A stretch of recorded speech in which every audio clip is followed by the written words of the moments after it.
Oh, good day everyone. We will going to tackle the topic about understanding hospitality facilities, planning and ergonomics.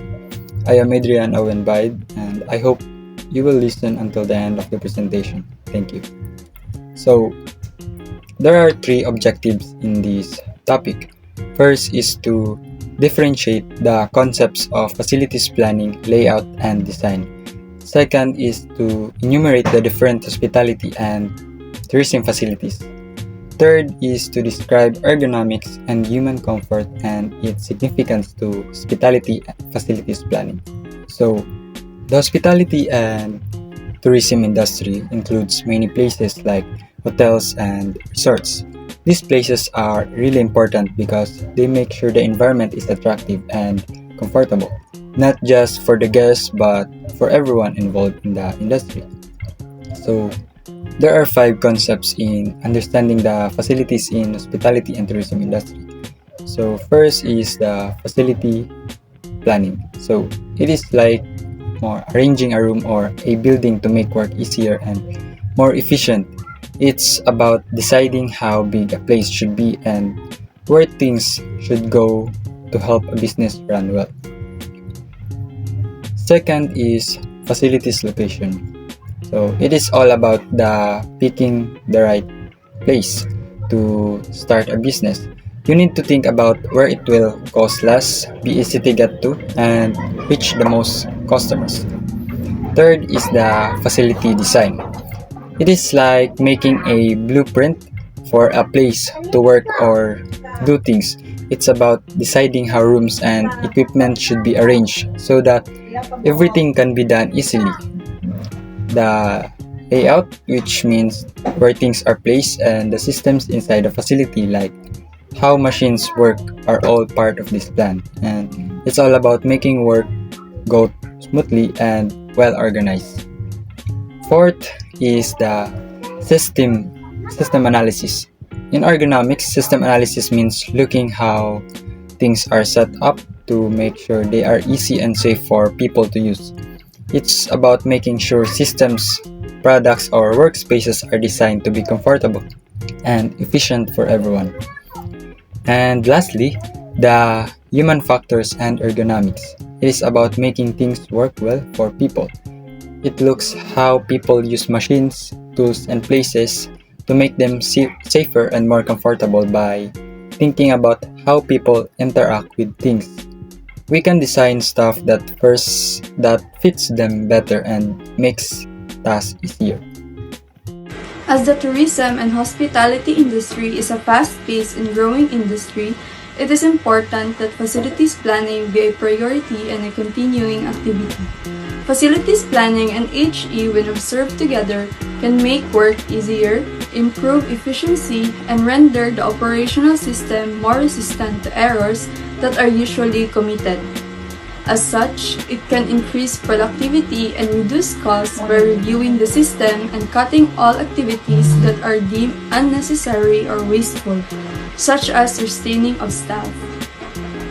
Also, waste such as fines and lawsuits can be avoided because of inappropriate facilities planning and HE by incorporating occupational safety and health and disaster and risk reduction concepts. Facilities planning can also support sustainability initiatives, as the industry facilities contribute to a lot of ways through energy conservation and adopting green building systems and processes. Lastly, through facilities planning, firms can cut down on losses and achieve optimum profitability through their materials handling, process flow, and physical design. Flexibility, maintenance, and ease of supervision can also be achieved through facilities planning. Most importantly, manpower safety and security and job satisfaction can be assured through facilities planning.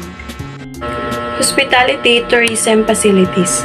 The Department of Tourism provided the following definition in order to establish a consistent frame of reference for the facilities. Hotel. Hotel is refers to a full-service accommodation with receptionist, guest rooms, private facilities, on-site restaurants, room and bar services, and expected additions like business centers and conference rooms. Resort. Resort is a full-service accommodation in a natural, relaxed environment offering private facilities, on-site restaurant, room and bar services. Also, resort have recreation services and a scenic area that provides lodging, entertainment, and a relaxing environment for people on vacation. Tourism enterprise. Tourism enterprise is refers to facilities, services, and attractions, including travel tours and transport services, whether by land, sea, or air transportation. Also, it offers adventure sports such as mountaineering, scuba diving, and other sports activities. Also, it offers convention organizers, accommodation establishments like hotels, resorts, and motels, and tourism states like recreation centers, spa, museums, galleries, theme park, convention center, and zoos. Restaurant. Restaurant is refers to any establishments that provide public refreshments and or meals. Department store. The department store is refers to a store that sells or carries various lines of merchandise organized into separate sections to enhance service, accounting, and control. Shop. The shop is a small retail establishment provides a range of goods and services. Sports and recreational club centers is refers to any establishments that provide sports and recreational facilities to tourists and the general public. Museum. Museum is refers to an institution establishments where valuable objects and artifacts related to history, culture, arts, and sciences are displayed for the public view. Training center. Training center is refers to establishments that provide training programs for tourism manpower development, equipped with facilities, equipment, and institutional staff. Principles of interior and exterior design. Objectives. Discuss the basic principles of design, both the interior and exterior of hospitality facilities. Demonstrate the importance of design in hospitality facilities planning. Identify designs and evaluate the relationship of the interior and exterior designs. Designing. Designing is a process of creating a plan and specifications for making or producing an object or space for implementation to address a specific goal or provide a solution to a particular problem. The design takes into account aesthetics, function, and utility and takes cognizance of economic and socio-political issues that create the culture in the environment. Importance of facility design in hospitality and tourism industry. Aesthetics is a quality of an object, person, or space that is relative to one's perceptions of things brought about by their environment. The aesthetics of an environment is the first impression that is imprinted in the minds of people. Design in hospitality and tourism industry is a fundamental component in providing the total experience to not just the clients but to all the players in the industry. Elements of design. First is the line. It is a series of points that creates motion. A line can create different variables that form a size and shape, and its weight yields meaning according to its intensity. And its variables is straight.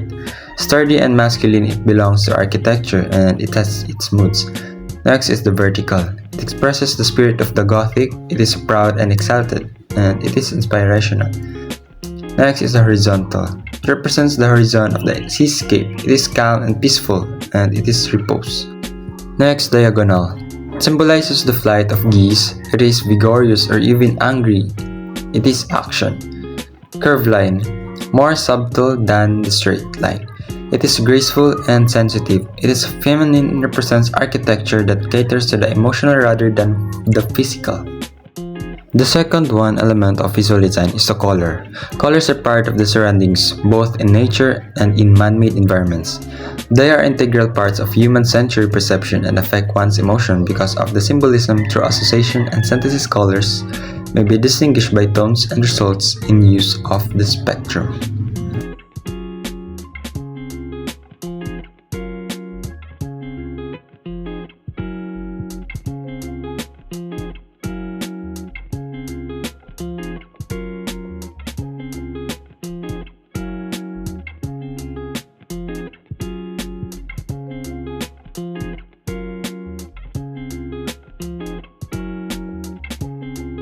Color scheme. The color scheme is an important element in communicating the message of the design.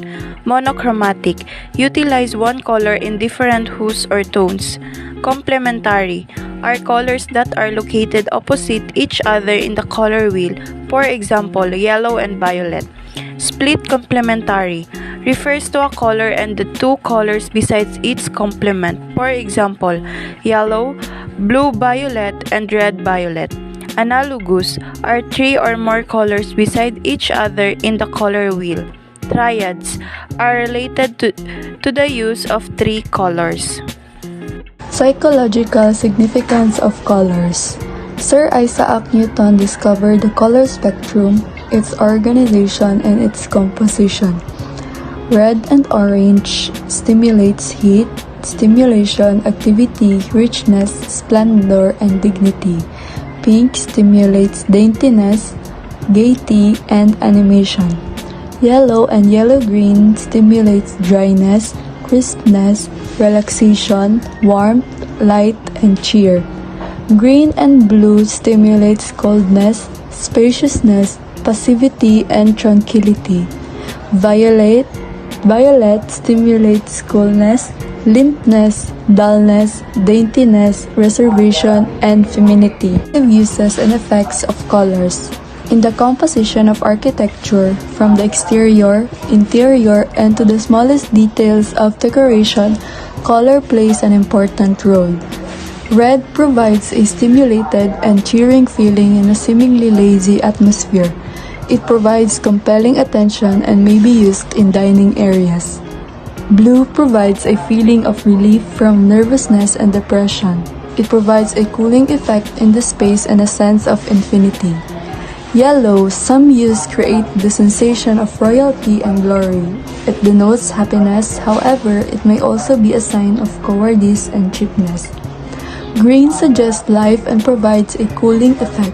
This color is a symbol of serenity, rebirth, and hope. Orange pertains to well-being and energy. However, expansive quantity should be avoided. Brown, if used alone, gives a sense of depression. It should be best combined with orange, yellow, or gold. Purple associated with heroism, passion, mystery, and gorgeousness. It has a soothing influence. Pink provides soothing stimulation when used in a bedroom or nursery. Adding black, white, or gray will provide intensity to a room. How to use color. The common applications of colors in rooms and spaces according to the building type are as follows. Offices, cool and pastel. Industrial plants, red for fire equipment, yellow for danger areas, green for first aid stations. Residences, varies according to function and style. Commercial, stimulating and exciting colors in lobbies, neutral in corridors. Institutional, pastel colors. To create a cool or warm atmosphere, to create a spacious or a small space, to create a dark or bright room, to denote as code of function and safety, to stimulate or reduce excitability. There is another elements of visual design, the form and shape, and the primary elements of form are points and lines that create the shape of an object, room, or edifice. Next is the texture. This refers to the quality to the surface treatment. More often than not, texture is associated with the kind of materials used. Depends on the choice of materials and how they are used. The light is also part of the visual design, and the provision of light in a room or space can either be man-made or neutral. The choice of lighting is critical in the translation of any space or object. Six is the pattern. Patterns can provide interesting points in space. It can give a sense of direction and dimension and can produce energy and vitality. A professional in the design industry can determine what patterns can be mixed and matched.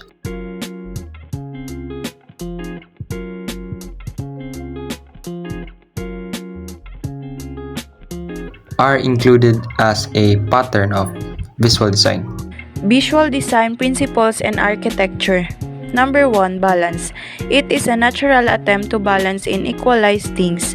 It is a state of equilibrium for visual processes that create a sense of stability.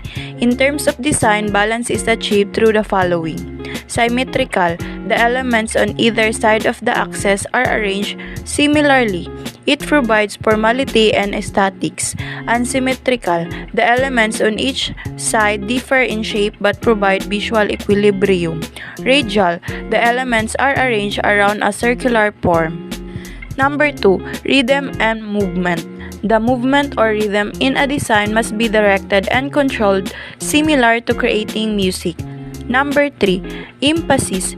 This is the process of establishing a specific element that would draw the attention of the viewers. This is achieved by setting a focal point in the design. Number 4, proportion and scale. The proportion should reverberate in relation to each part of the whole and the scale to the size of the elements that make up the design composition. The size of the buildings in relation to the human dimensions and physical condition is addressed in determining the elements of the architectural structures. Number 5, contrast. The method of contrast in the composition of a design is intensify the different elements of the structures. Contrast is utilized in order to avoid monotony and provide emphasis to hold the interest of the viewers and users. It also creates a diversified effect to achieve variety. Contrast can be achieved in mass and surfaces. Number 6, unity. This pertains to the harmonious combination of parts in composition. This means that all the unrelated parts of an architectural arrangement are brought into their proper relation in order to obtain a satisfactory composition. Unity and harmony can be achieved in terms of between the building and the site, between the building and the surrounding architecture, and between the different parts of the same structure. Number 7. This principle grows from the function of the structure and the consideration of all the creative principles of the composition. The character may be divided into 3 forms. Function, the use of the building. Association, the influence of traditions. Personality, the human quality and emotional appeal.